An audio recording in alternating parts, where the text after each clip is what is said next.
Après ce dessert, tante Antoinette nous proposa à tous la visite de la fabrique du café Nestlé à Orbe cette fois-ci. Pour y avoir travaillé près de 30 ans au sein de l'administration, elle faisait partie, si je puis dire, de la famille des employés.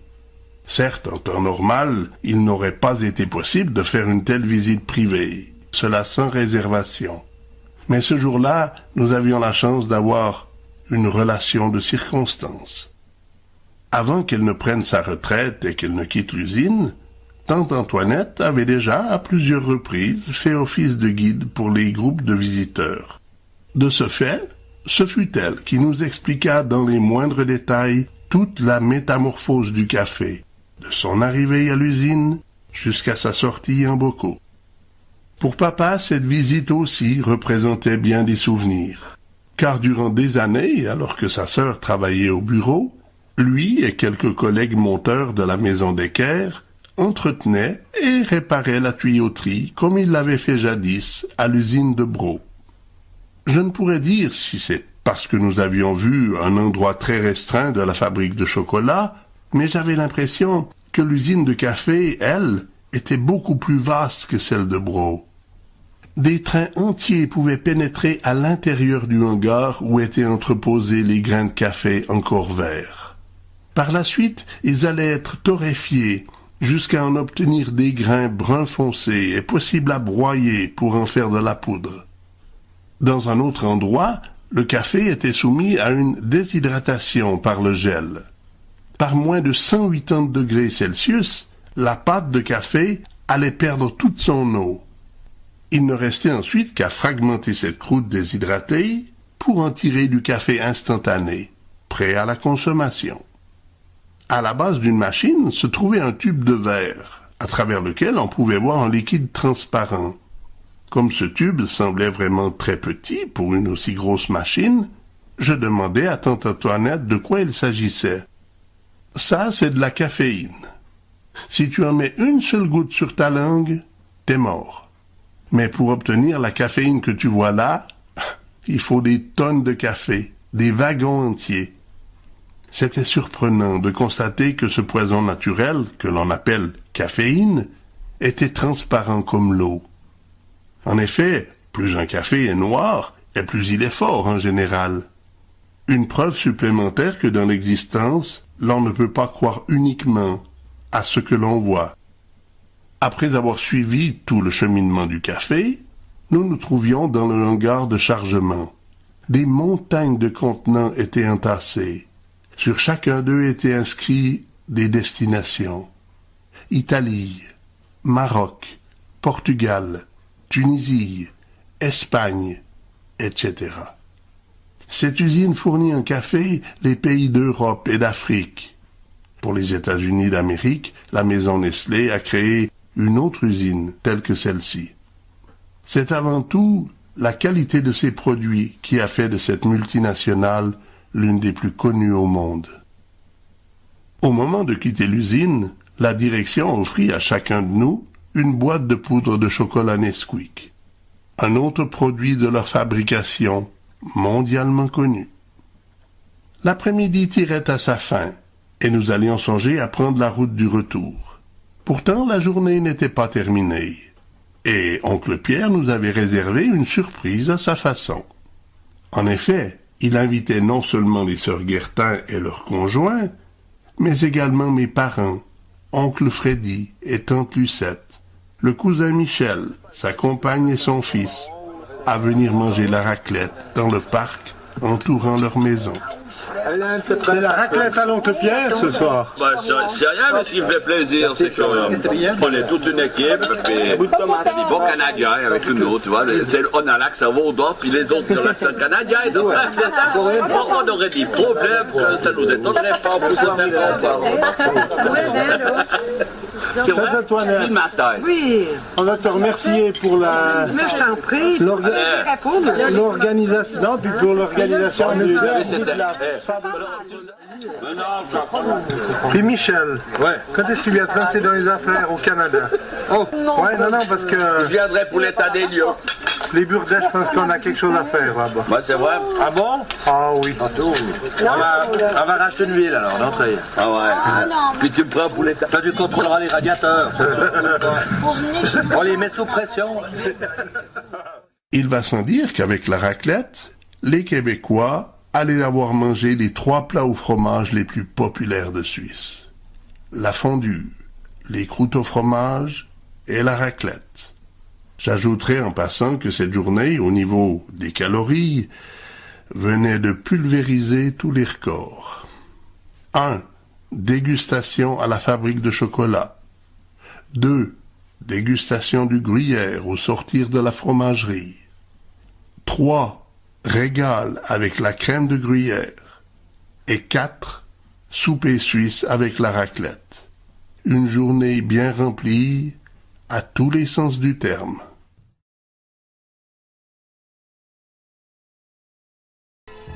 Pour notre avant-dernier souper au pays, mes parents ainsi que tante Lucette et oncle Freddy avaient réservé une partie du restaurant de la plage à Yverdon-les-Bains. En nous payant la traite, en nous offrant un souper, les 2 familles Burdet prouvaient aux sœurs Guertin ainsi qu'à leurs conjoints qu'ils étaient les bienvenus en Suisse. Cette générosité, du moins en ce qui concernait mes parents, exprimait également un remerciement pour m'avoir accepté au sein de leur famille. Pour cette occasion, mes parents avaient eux aussi invité Mémé. Malgré ses 88 ans, elle avait encore l'esprit très vif et vivait encore seule dans son appartement, rue des Aubépines, à Lausanne.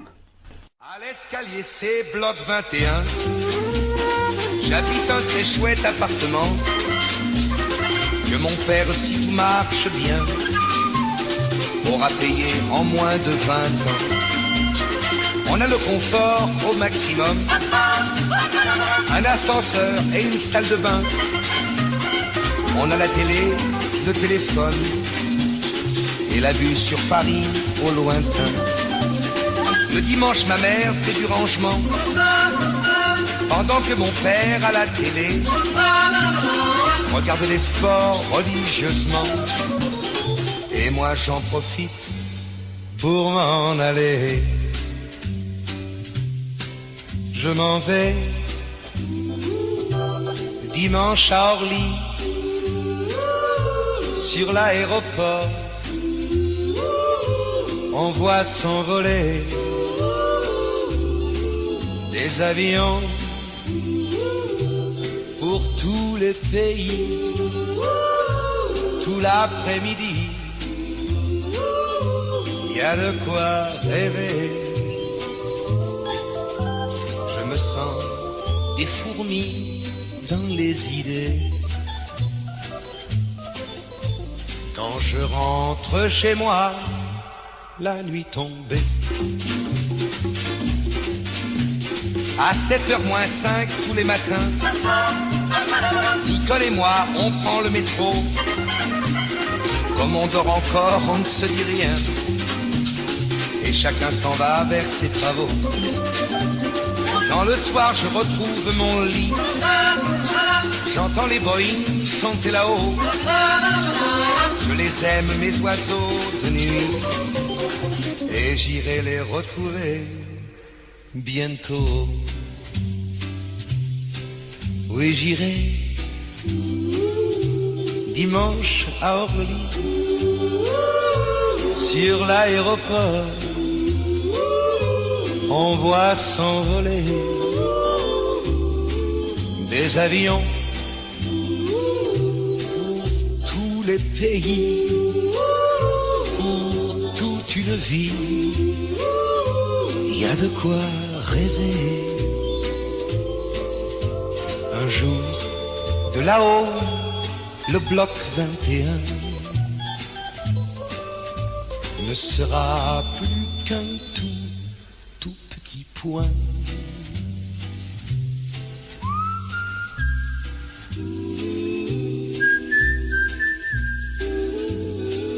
Départ à destination d'Amsterdam, Hambourg et Helsinki. Vol Finnair 854. Embarquement immédiat porte numéro 37. Départ à destination de New York et Houston. Vol Air France 007. Embarquement immédiat. Porte numéro 44. La nuit avant notre départ, je n'allais pratiquement pas dormir. À partir de 22 heures, et cela jusqu'à 4 heures le lendemain matin, j'allais travailler au montage vidéo de notre film de vacances, Europa 86.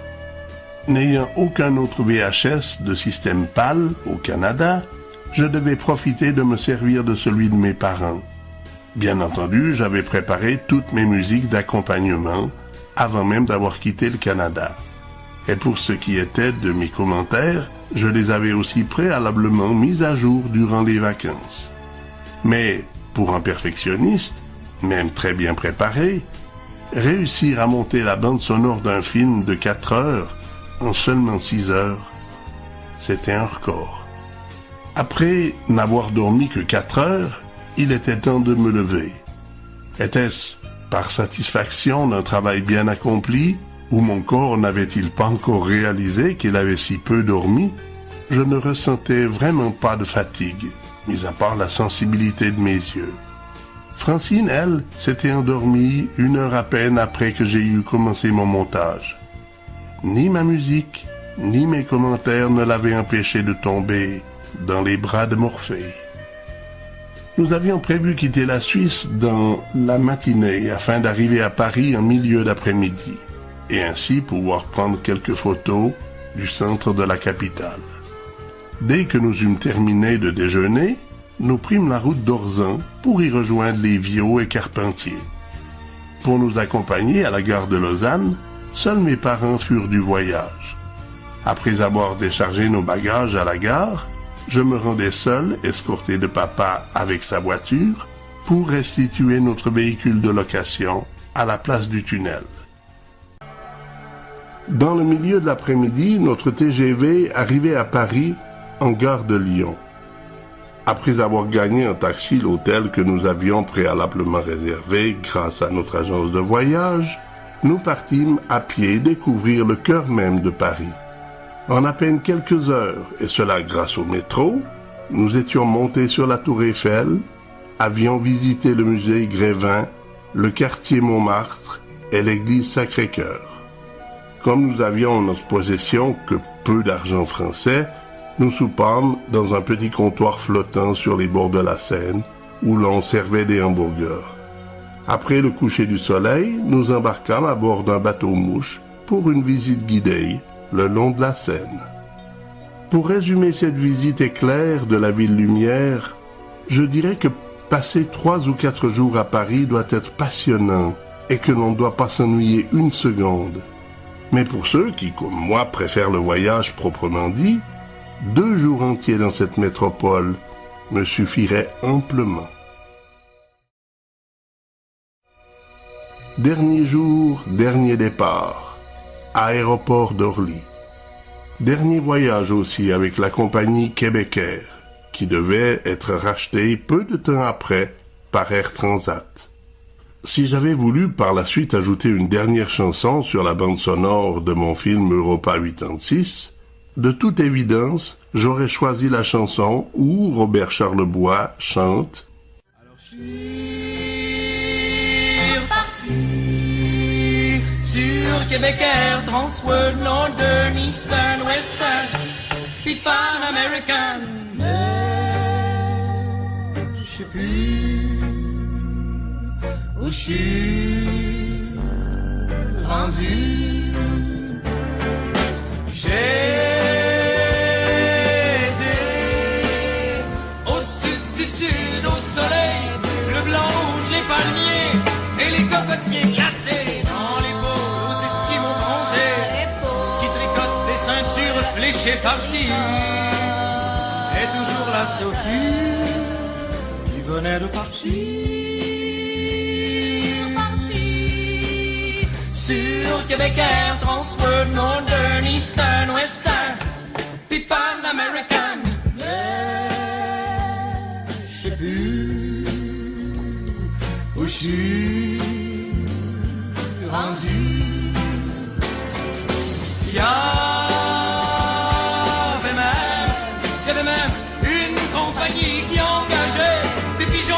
qui volait dans dedans et qui faisait le ballon pour l'avenir dans le vent.